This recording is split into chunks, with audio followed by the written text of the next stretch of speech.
Bismillahirrahmanirrahim. Assalamualaikum warahmatullahi wabarakatuh.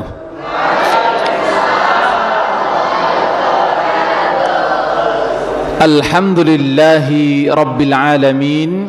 Wassalatu wassalamu ala ashrafil anbiya'i wal mursalin, Sayyidina wa maulana Muhammadin sallallahu alaihi wasallam wa ala alihi wa ashabihi wa man tabi'ahum bi ihsanin ila yaumiddin.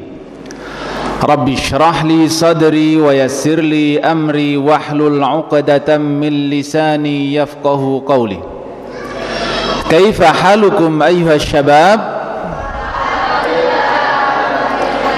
Alhamdulillah, pada malam hari ini Allah kumpulkan kita kembali dalam kebaikan dalam rangka thalabul ilm.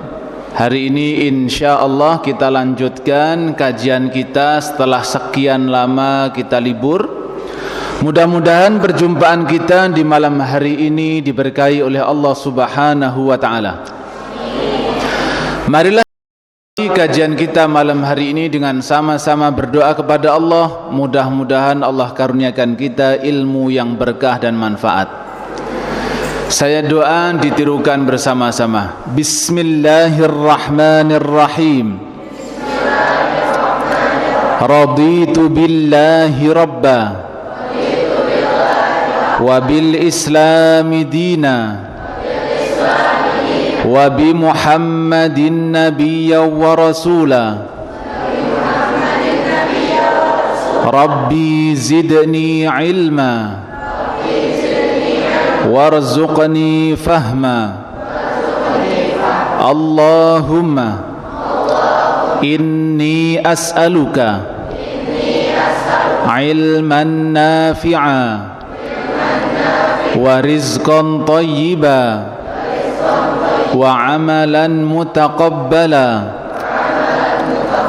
Allahumma inni a'udzu bika min ilmin la yanfa'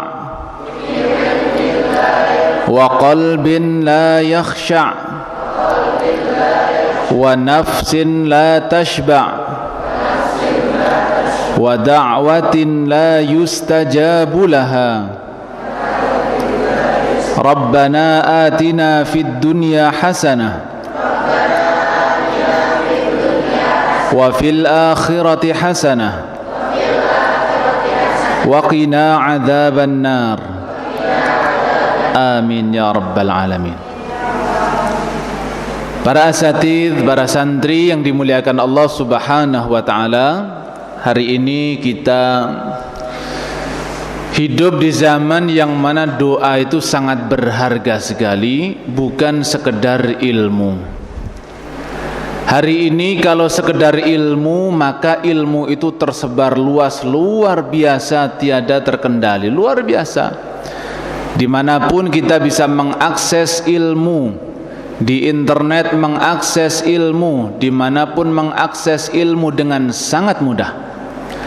Tapi untuk memperoleh ilmu yang berkah dan manfaat, ternyata tidak semudah yang kita bayangkan. Oleh sebab itu kalau belajar, usahakan dimulai dengan doa yang sungguh-sungguh, agar ilmu yang diberikan oleh Allah kepada kita menjadi ilmu yang berkah dan manfaat. Hari ini kajian kita, fa insyaallah ta'ala, kita akan belajar banyak hal, baik itu tazkiyatun nafs, baik itu pendidikan, baik itu adab.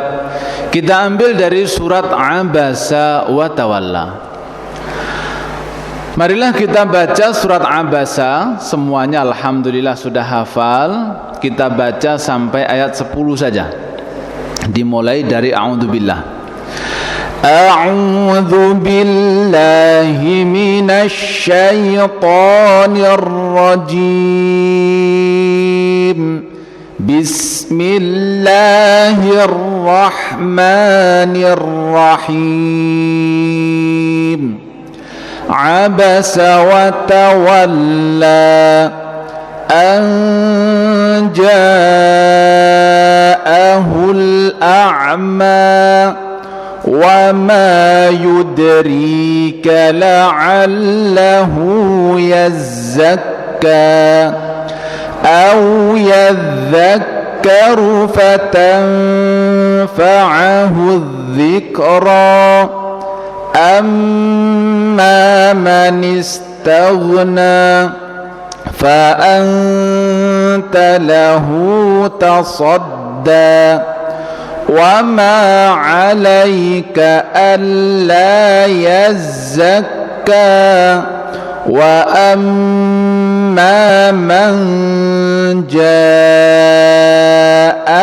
يسعى وهو يخشى فأنت عنه تلهى. Shadaqallahul Azim.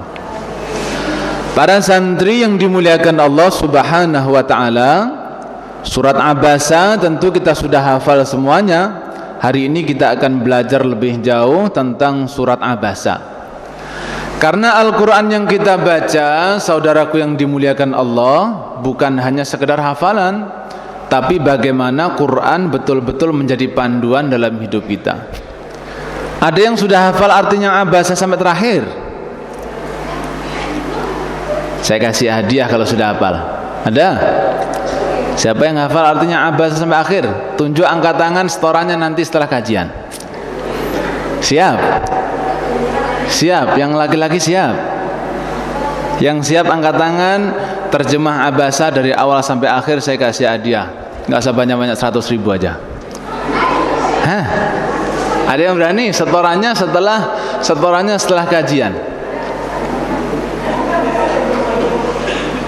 100.000 aja. Baik, mau saya naikin lagi? Boleh. Nah, kamu nggak angkat tangan, boleh. Baik, sepertinya belum ada. Saya harap untuk di pertemuan berikutnya ada yang sudah siap artinya Abasa wa tawalla dari mulai awal sampai ayat terakhir. Karena ini penting sekali.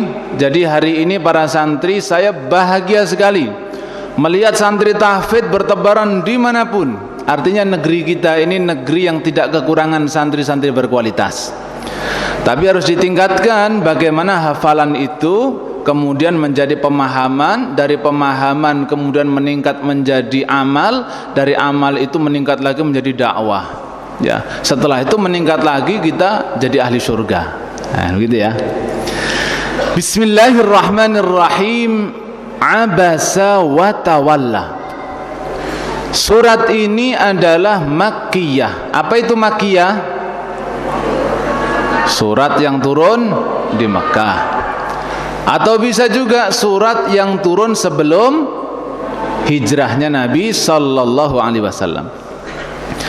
Para ulama menyebutkan namanya adalah surat Abasa. Ada yang menyebutkan surat As-Sakhah ataupun nama-nama yang lain. Tapi biasanya disebut surat Abasa. Apa artinya Abasa? Bermuka masam. Baik. Abasa wa tawalla. Tentu kita tahu betul ini ada asbabun nuzul, ada sebab turunnya ayat. Nah, ini nanti kita akan belajar banyak dari surat Abasa ini. Abasa wa tawalla, dia bermuka masam dan berpaling. Siapa yang bermuka masam? Siapa yang bermuka masam? Siapa itu katanya? Nabi Muhammad sallallahu alaihi wasallam. Kenapa bermuka masam? Dalam sebuah riwayat disebutkan bahwa saat itu Rasulullah itu sedang rapat besar. Rapatnya itu adalah dalam rangka dakwah. Jadi Nabi saat itu adalah dia sedang bersama dengan pembesar-pembesar kaum Quraisy. Di sana ada Abu Jahal, ada Utbah bin Rabi'ah, ada Abbas bin Abdul Muthalib dan pembesar-pembesar Quraisy yang lain.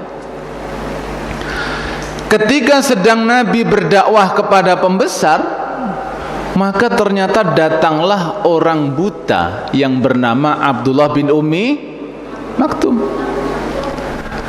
Bagaimana ceritanya Nabi sedang dakwah kepada para pembesar, tiba-tiba datang Abdullah bin Ummi Maktum. Ya Rasulullah, alimni mimma 'allamaka Allah.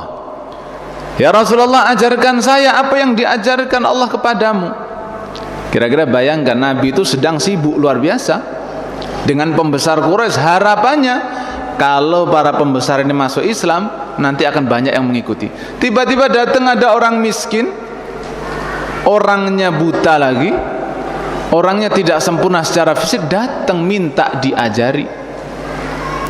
Maka Nabi ini orangnya sedih, bermuka masam. Ini ngapain ini datang begitu ya? Ini kok malah datang ini Abdullah bin Ummi Maktum. Tapi Nabi nggak ngomong. Nabi hanya menampakkan raut muka yang kurang senang dengan kedatangan Abdullah bin Ummi Maktum, tapi nggak ngomong, bermuka masam. Akhirnya berpaling Nabi, nggak dihiraukan. Akhirnya turunlah abasa wa tawalla. Dia Rasulullah bermuka masam lagi, berpaling. Ini kira-kira teguran atau bukan? Teguran kepada Nabi. Ditegur itu baik atau buruk? Ditegur baik atau buruk? Masya Allah. Seorang Rasulullah Sallallahu Alaihi Wasallam ditegur oleh Allah. Kenapa? Anja'ahul a'ma. Karena ada orang buta datang minta diajari. Ternyata Nabi bermuka masam dan berpaling. Baik. Ada pelajaran sangat berharga di sini. Pelajaran yang pertama, abasa wa tawalla, Nabi bermuka masam. Nabi ditegur. Tapi di sisi teguran ini sebenarnya ini pujian untuk baginda Nabi Sallallahu Alaihi Wasallam. Kok bisa? Bisa. Coba lihat. Kalau hari ini misalkan sampean jadi presiden, ya kan, jadi presiden. Tiba-tiba ada menteri lagi rapat sama Pak Presiden. Presidennya siapa namanya nih? Hirzi. Presiden Hirzi namanya. Ini lagi rapat sama menteri, tiba-tiba ada OB datang colek-colek. Kira-kira gimana sikapnya Pak Presiden ini? Ngomel. Presidennya ngomel. Lagi rapat sama, tiba-tiba OB datang. Pak Presiden, uang rokok dong.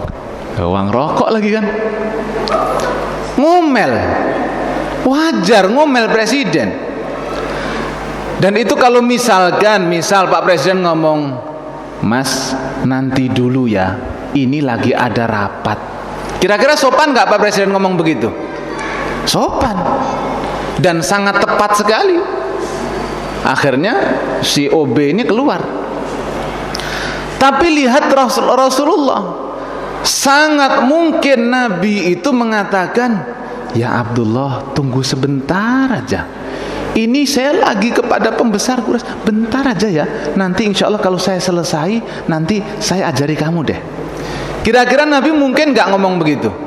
Sangat mungkin.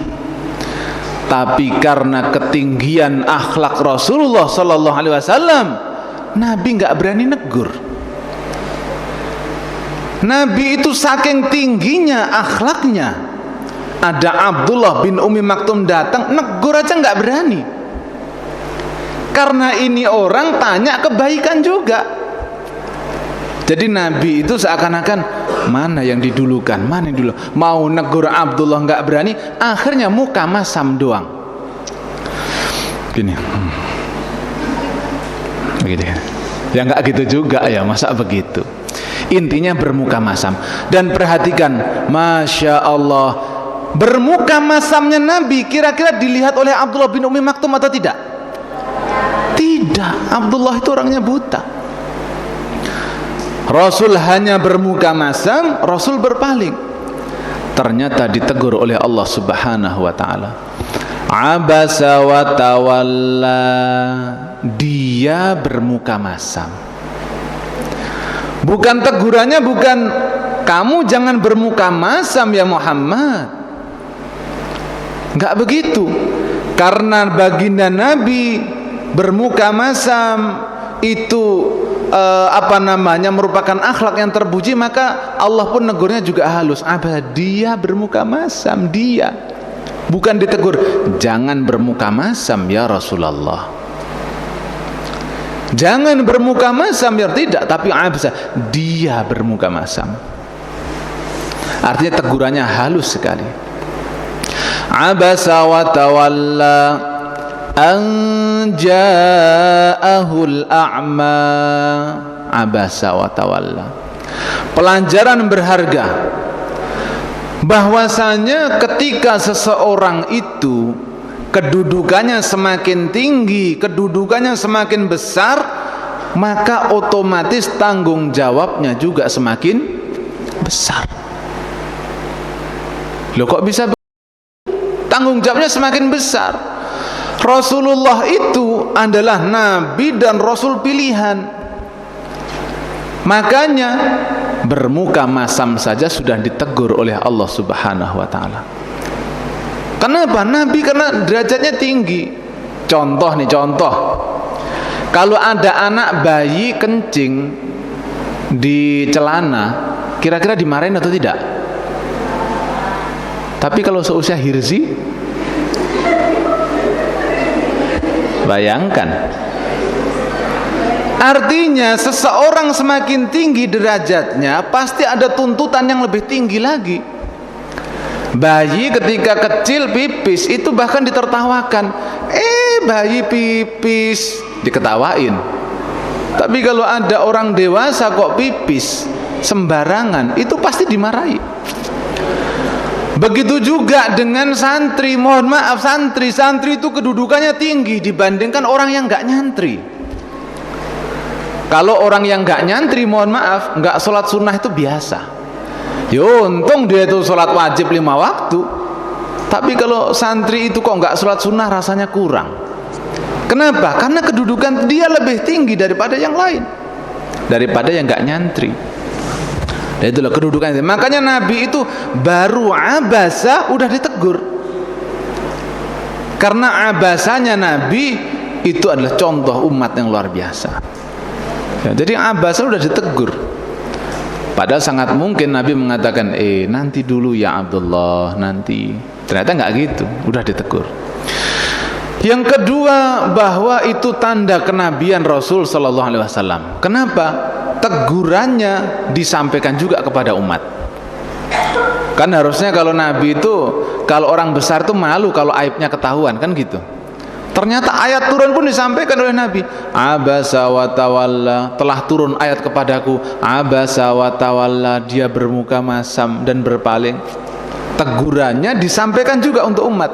Artinya Nabi seorang yang amanah, menyampaikan ayat Al-Quran meskipun itu teguran untuk dirinya sendiri. Biasanya orang kalau ditegur itu kan malu dan lain sebagainya. Wah, saya Nabi kok ditegur, ini gimana ini? Wah, nggak usah saya sampaikan dah ayat ini. Gitu kira-kira. Nggak usah saya sampaikan deh ayat ini.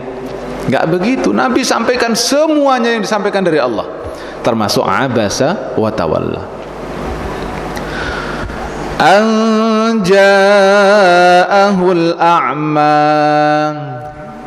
lantaran datang kepadanya orang buta itu. Ini hari ini alhamdulillah kita diberikan oleh Allah mata yang sempurna, alhamdulillah. Kira-kira kalau orang buta itu mandangnya gimana? Warnanya apa kira-kira? Coba semuanya merem, coba gimana kalau merem begini rasanya? Gimana rasanya kalau merem kira-kira? Ya gelap, ada lampu juga gelap. Bagaimana dengan orang yang dari kecil, dari bayi, Allah tidak karuniakan mata yang bisa melihat? Bisa bayangkan ya sekarang? Coba para santri bayangkan, ada orang yang ditakdirkan oleh Allah dari bayi gak bisa melihat. Gimana rasanya kira-kira? Coba, kalau gak percaya, coba aja seharian gak melek, seharian aja. Gimana rasanya kira-kira? Kenapa? Tapi biasanya santri memang begitu, kalau libur memang nggak melek, kadang tidur mulu seharian. Saya tahu, suruh nyoba itu mah sering Pak Ustaz. Kalau saya nggak melek doang mah dari pagi sampai zuhur juga kuat saya. Tidur. Ya, tidur. Enggak, maksudnya dalam keadaan terjaga begini kita merem. Anja'ahul a'ma, ketika datang kepadanya orang buta. Buta ini artinya cacat secara fisik, dan itu adalah garis dari Allah Subhanahu wa taala. Titik tekannya di sini adalah di ayat yang berikutnya. Wa ma yudrika la'allahu yazzakka. Padahal apakah kamu tahu ya Muhammad? Kamu tahu atau tidak? Wa ma yudrika, kamu tahu atau tidak ya Muhammad? La'allahu yazzakka, boleh jadi dia ingin menyucikan dirinya. Lawang dia datang itu pengen belajar kok. Kamu emang tahu dia mau ngapain? Enggak tahu kan? Bisa jadi dia itu ingin menyucikan dirinya. Makanya kita ini tidak boleh menilai seseorang dari fisiknya. Tidak boleh juga kita itu menilai orang dari kekurangan fisiknya, tidak boleh. Kalau ada orang yang kurang fisiknya, jangan dihina. Itu adalah ciptaan Allah. Menghina orang yang kurang secara fisik berarti menghina sang pencipta, yaitu menghina. Jangan dihina, tidak boleh. Ya, tidak boleh. Karena di sisi Allah itu inna akramakum indallahi peyuh nggak bersuara. Inna akramakum indallahi, yang kenceng, yang laki-laki. Nah, mana suaranya? Inna akramakum indallahi atqakum. Orang yang paling mulia di sisi Allah itu yang paling bertakwa. Ya. Wa ma yudrika la'allahu yazzakka. Boleh jadi orang itu ingin menyucikan dirinya ya Muhammad, ya Rasulullah sallallahu alaihi wasallam. Maka hari ini para santri yang dimuliakan oleh Allah, termasuk para santri ini, saya berharap mondoknya itu salah satunya kayak mondoknya Abdullah bin Umi Maktum ini. Mondok itu dalam rangka menyucikan diri kita dari semua penyakit hati, dari kesombongan, dari berbagai macam penyakit. Abdullah bin Umi Maktum ini mondok ke Rasulullah. Wa ma yudrika la'allahu yazzakka. Hari ini ada yang tahu style Citayam atau tidak? Tuh, Citayam lagi terkenal tuh. Tahu Citayam? Ya Allah. Siapa yang di sini ikut-ikut nih? Siapa yang dari Citayam? Ada? Oh ini, oh dari Citayam. Baik. Coba lihatlah hari ini. Ketika kita belajar wa ma yudrika la'allahu yazzakka, boleh jadi dia itu orang yang ingin menyucikan diri. Sebagaimana kita yang di sini di masjid, berusaha menyucikan diri karena kita ini ingin di mata Allah kita ini bersih jiwanya, bersih raganya, semuanya bersih. Hari ini anak-anak muda, coba yang perempuan di pertemuan yang lalu sudah pernah saya tanya, Bang Irzi, kamu dari mana? Depok. Depoknya mana? Pancoran Mas. Oh jauh banget naik pesawat ke sini. Baik. Bang Irzi dari Pancoran Mas, mondok sudah berapa lama? SMA. Baik, sekarang saya tanya, tetanggamu yang mondok berapa orang? Coba, tetangga satu kampung, yang mondok berapa orang? Satu. Ya Allah, satu. Dengarkan baik-baik karena ini pelajaran berharga. Bang Hirzi dari Pancoran Mas, dari kampung itu yang mondok cuma satu, antum doang? Yang dekat rumah. Oh yang dekat rumah, iya. Pokoknya sekampung itu berapa orang? Yang kamu tahu? Tiga. Baik, satu kampung tiga. Banyak deh tiga daripada satu kan ya? Tiga. Nah ini abang nih, siapa namanya bang? Nah, kamu? Nah, siapa namanya? Ayas. Dari mana? Dari mana? Jakarta Timur. Setahu kamu teman-temanmu di kampung tempat kamu tinggal yang mondok berapa orang? Nggak tahu. Berapa kira-kira? Ada 4. Oh, lebih banyak lah, ini 3 itu 4 lah ya. Enggak apa-apa. Bagi yang baju merah siapa namanya? Ahsan. Dari mana? Jakarta Barat. Baik. Setahu kamu di lingkungan kamu yang mondok berapa orang? 4. Sama 4. Satu lagi, ini yang pakai jam tangan ini. Siapa namanya? Ya, dari mana? Cilandak. Baik. Dari kampung kamu itu berapa orang yang kamu? 2 orang. Lihatlah para santri yang dimuliakan oleh Allah. Hari ini keadaan di Indonesia ini, meskipun kelihatannya yang mondok banyak, lihatlah yang mondok tetangganya 3 doang. Ada yang mondok tetangganya cuma 2 doang. Ada yang mondok di tetangganya hanya 4 doang. Ternyata hari ini orang yang seperti Abdullah bin Umi Maktum itu langka, orang yang ingin menyucikan jiwanya. Wa ma yudrika la'allahu yazakka. Apakah kamu tahu ya Rasulullah, kalau dia itu ingin menyucikan jiwanya? Lihatlah pemuda hari ini yang mondok ternyata langka. Kamu itu barang langka loh. Jangan bentar lagi punah lagi orang yang model begini nih. Lihatlah para santri yang di belakang. Lihatlah hari ini kenyataannya umat Islam itu yang mau menyucikan diri sebagaimana Abdullah bin Umi Maktum ternyata tidak banyak. Dari 4 itu udah mulai nggak betah lagi. Udah 4 nggak betah, bolosan. Masya Allah. Itu. Wa ma yudrika la'allahu yazakka. Saya terangkan bahwa keberadaan kalian di pondok itu nikmat dari Allah Subhanahu wa taala, orang pilihan. Sabda Nabi sallallahu alaihi wasallam, "Man yuridillahu bihi khairan yufaqihu fiddin." Barang siapa yang diinginkan oleh Allah kebaikan, niscaya akan dipahamkan ilmu agama. Coba saya tanya, ini baru liburan ya? Baru liburan ya? Yang perempuan juga baru liburan? Siapa yang ketika liburan di rumah ngajinya 1 juz sehari?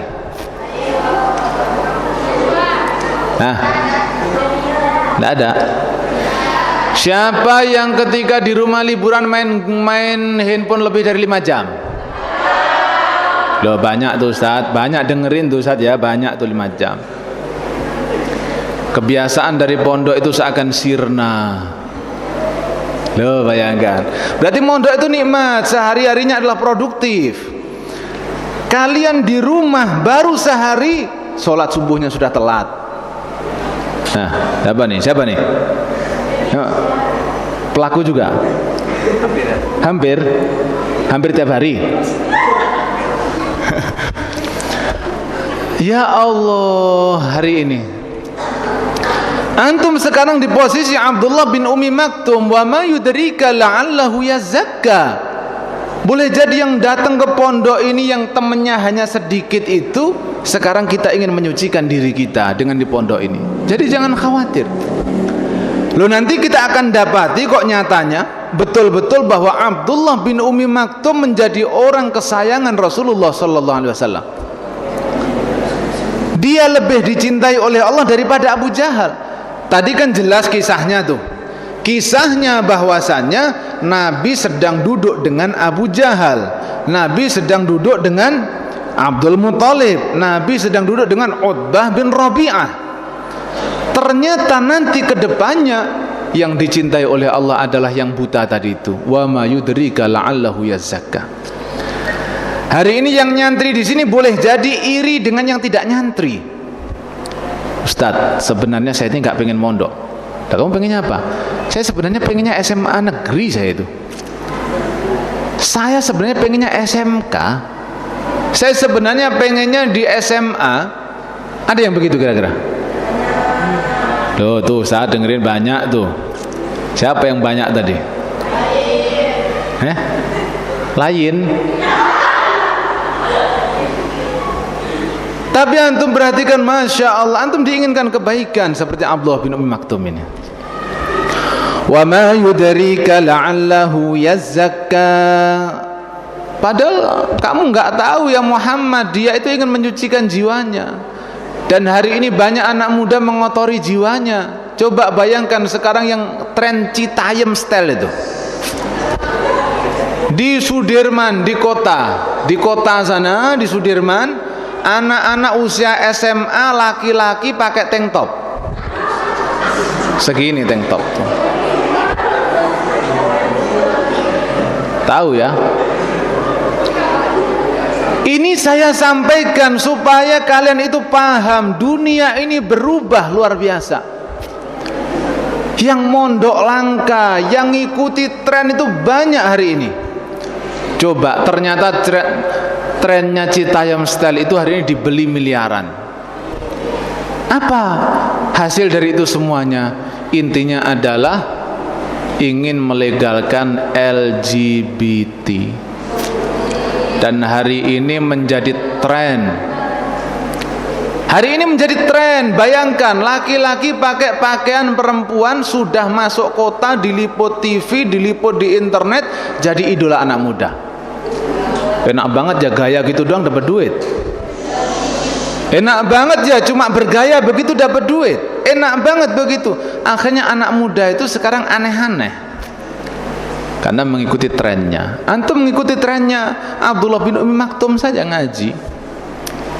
Ya Allah, itu hari ini zamannya begitu. Ada juga laki-laki, Pak Ustadz, sungguh saya ini nggak pernah punya pacar itu, nggak pernah punya cewek. Ternyata pacarnya cowok. Loh kan? Hari ini begitu.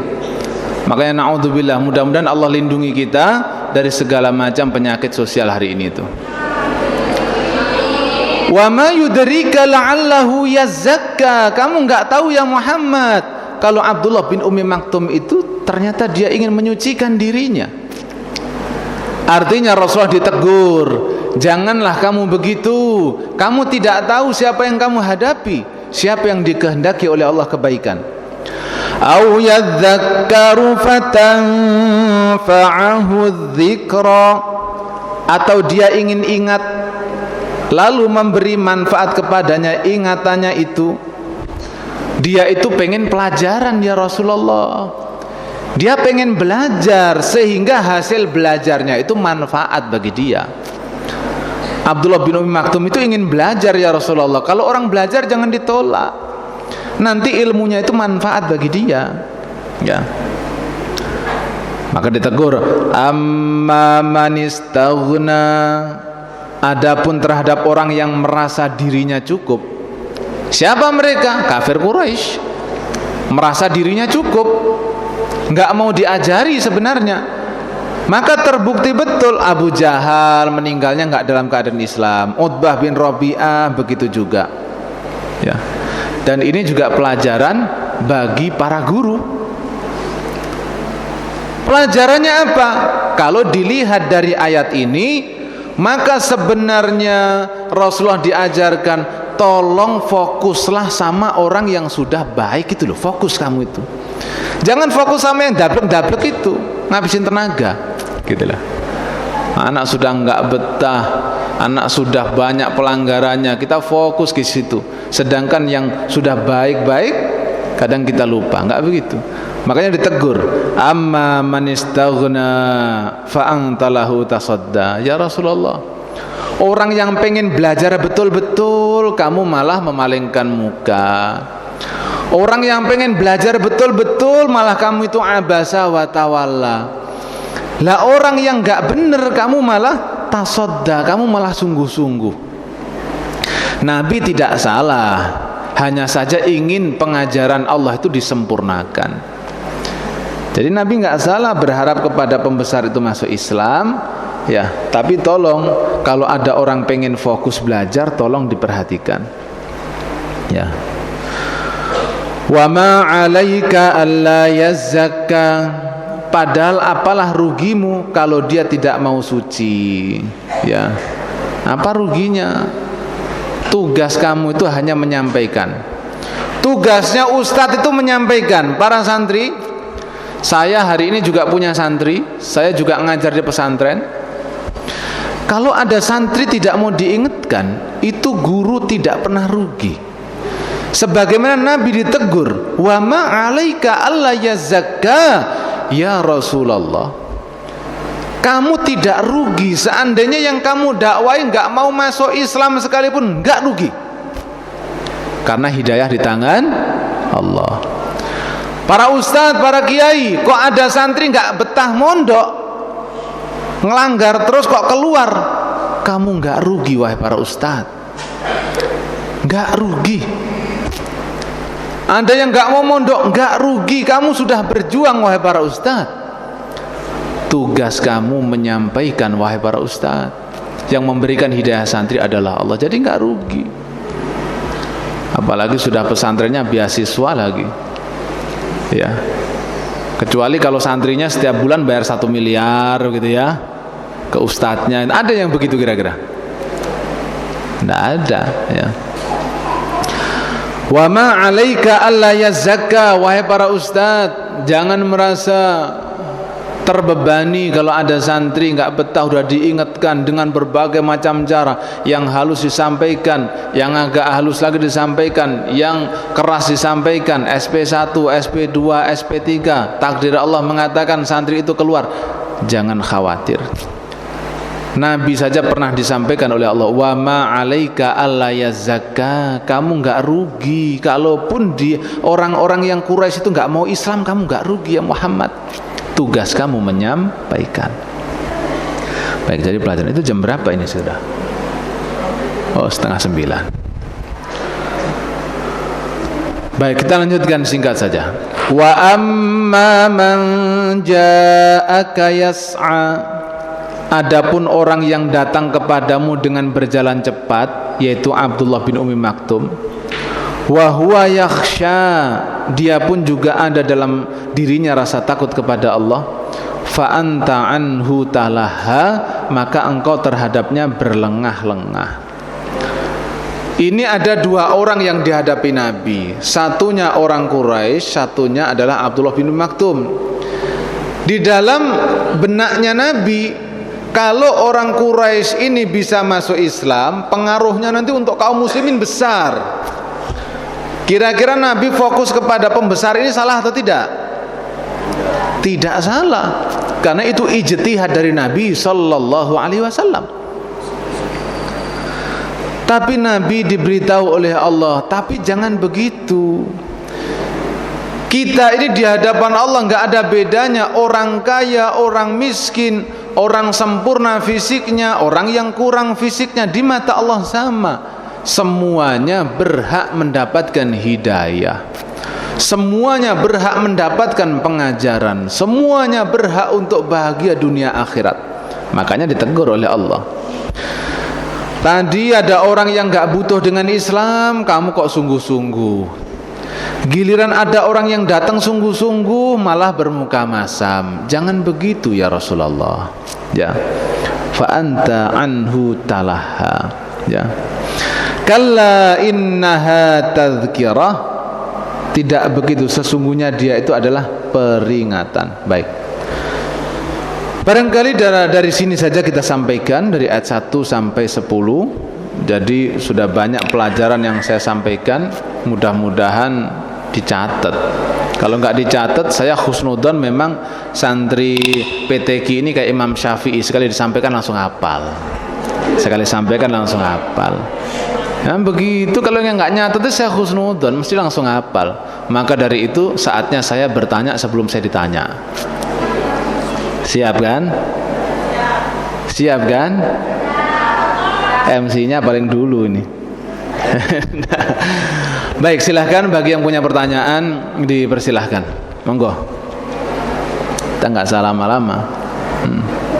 Adakah yang punya pertanyaan? Monggo dipersilahkan.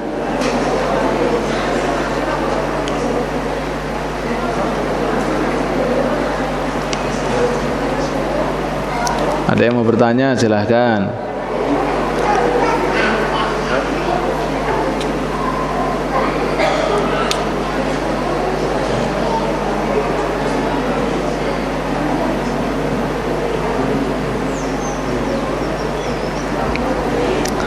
Kalau nggak ada, saya bacakan tafsir dari Al-Azhar Buya Hamka. Ini Buya Hamka ini seorang ulama besar ya dari Indonesia.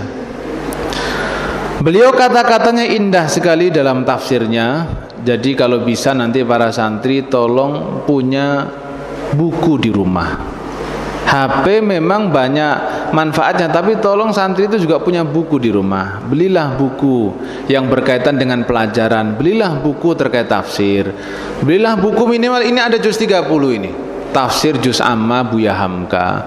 Belilah buku untuk dibaca untuk pengetahuan kita ya, supaya nambah ilmu, nambah iman. Saya bacakan ayat 3 dan 4 ini ya. Wa ma yudrika la'allahu yazakka aw yadzakkaru fatanfa'ahu dzikra. Padahal adakah yang engkau tahu ya Muhammad, boleh jadi dia ingin menyucikan dirinya dari dosa, atau dia akan ingat lalu memberi manfaat kepadanya ingatannya itu. Perhatikan baik-baik apa yang disampaikan Buya Hamka. Dengan kedua ayat ini Rasulullah sallallahu alaihi wasallam diberitahu oleh Allah bahwa Ibnu Ummi Maktum itu lebih besar harapan akan berkembang lagi menjadi seorang insan yang soleh, seseorang yang bersih hatinya. Walaupun dia buta, karena meskipun matanya buta, kalau jiwanya bersih, kebutaan tidak akan menghambat kemajuan iman seseorang. Ini poin penting. Meskipun buta, kalau jiwanya bersih, kebutaan tidak akan menghambat kemajuan iman seseorang. Ya. Maka dari itu, saudaraku yang dimuliakan Allah, yang di PTQ Geria Quran ini ke depan semuanya akan menjadi dai-dai ilallah. Jangan pernah kita dakwah pilih-pilih orang.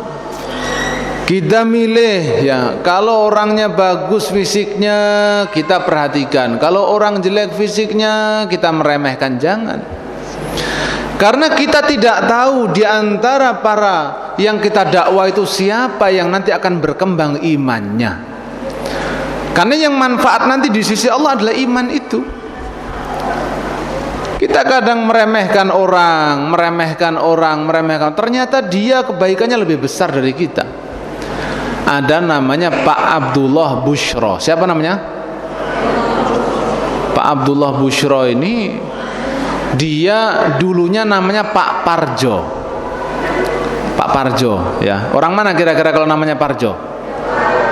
Langsung hafal wae Parjo. Dia itu dulunya sopir truk antar kota. Kehidupan sopir truk yang mana ya kehidupannya begitu bebasnya seorang sopir truk ini. Lalu kemudian beliau setelah pensiun dari nyopir truk, beliau jadi sopir pribadinya seseorang. Setelah itu ternyata beliau diuji oleh Allah dengan penyakit stroke. Tahu penyakit stroke ya? Stroke yang nggak bisa gerak itu. Orang yang dulunya nggak pernah ngaji, orang yang jarang ngaji, orang yang tidak banyak kebaikan, tidak pernah mondok, tidak pernah mendapati pendidikan agama yang cukup, Pak Abdullah Bushro ini diuji oleh Allah dengan penyakit stroke. Dirawat di Tugu Ibu di Pal sana.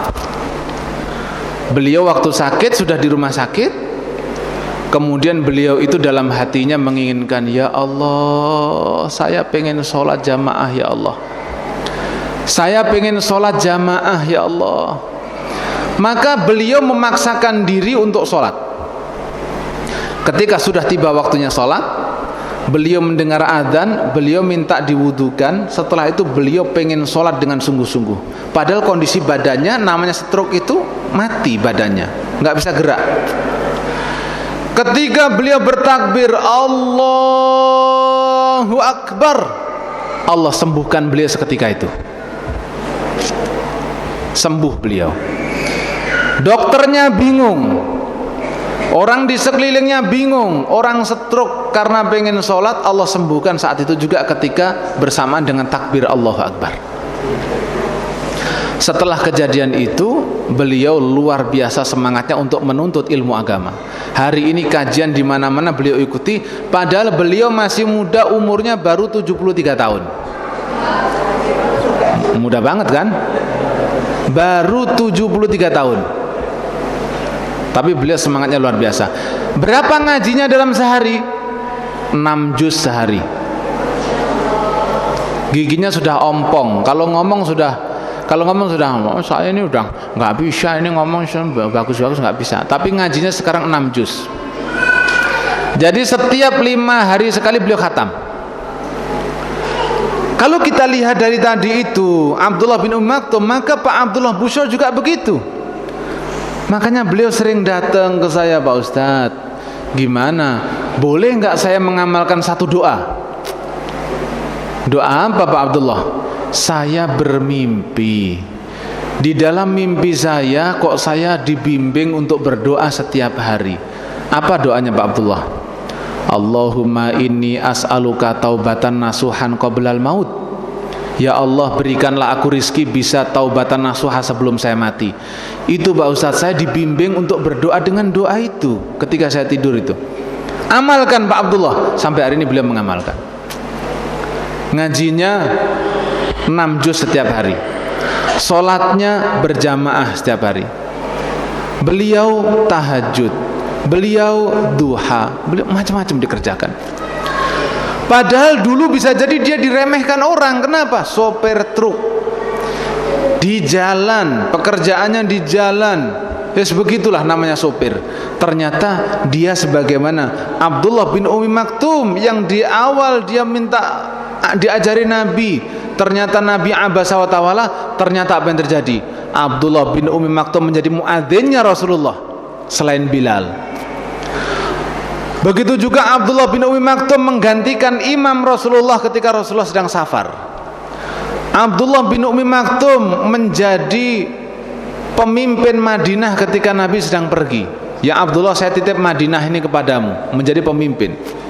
Ternyata Abdullah bin Ummi Maktum menjadi orang hebat di kemudian hari. Padahal awalnya adalah diremehkan. Artinya dia itu bukan siapa-siapa. Dan Abdullah bin Ummi Maktum ini pada akhirnya wafatnya di mana? Wafatnya Abdullah bin Maktum di mana? Di Qadisiyah. Beliau dalam keadaan buta, beliau ikut berperang. Pertempuran Qadisiyah di zamannya Umar bin Khattab radhiyallahu anhu. Beliau dalam keadaan buta pegang panji perang. Beliau pegang bendera dan akhirnya beliau syahid dan benderanya tetap dipeluk erat oleh Abdullah bin Ummi Maktum. Lihatlah beliau. Orang yang di awal-awal bahkan Nabi ditegur karena itu, ternyata perjuangannya dalam Islam melebihi orang yang diharapkan Nabi tadi. Nabi mengharapkan Abu Jahal, mengharapkan Utbah, mengharapkan Abdul Muttalib, mengharapkan pembesar Quraisy. Ternyata yang kelak menjadi orang yang menjadi sejarah kegemilangan Islam, Abdullah bin Ummi Maktum. Hidupnya dahsyat, wafatnya syahid memegang panji Rasulullah. Maka kita kalau menjadi dai jangan pernah meremehkan siapapun, meremehkan fisik, meremehkan apapun, tidak. Karena di mata Allah, inna akramakum indallahi atqakum. Baik, demikianlah barangkali yang dapat disampaikan pada malam hari ini. Kalau tidak ada pertanyaan, saya doakan semua santri dan semua asatidz di PTQ Geria Quran mendapatkan keberkahan dari Allah Subhanahu wa taala. Allah bimbing kita untuk menjadi hamba-hamba Allah yang baik, hamba-hamba Allah yang soleh. Allah karuniakan ilmu yang berkah, ilmu yang manfaat. Allah karuniakan kita pasangan hidup yang soleh solehah. Allah karuniakan kepada kita keturunan-keturunan yang soleh dan solehah. Allah karuniakan kita kebahagiaan dunia, kebahagiaan di akhirat, masuk surganya Allah Subhanahu wa taala. Amin ya rabbal alamin. Demikianlah yang dapat saya sampaikan, kurang lebihnya mohon maaf. Assalamualaikum warahmatullahi wabarakatuh.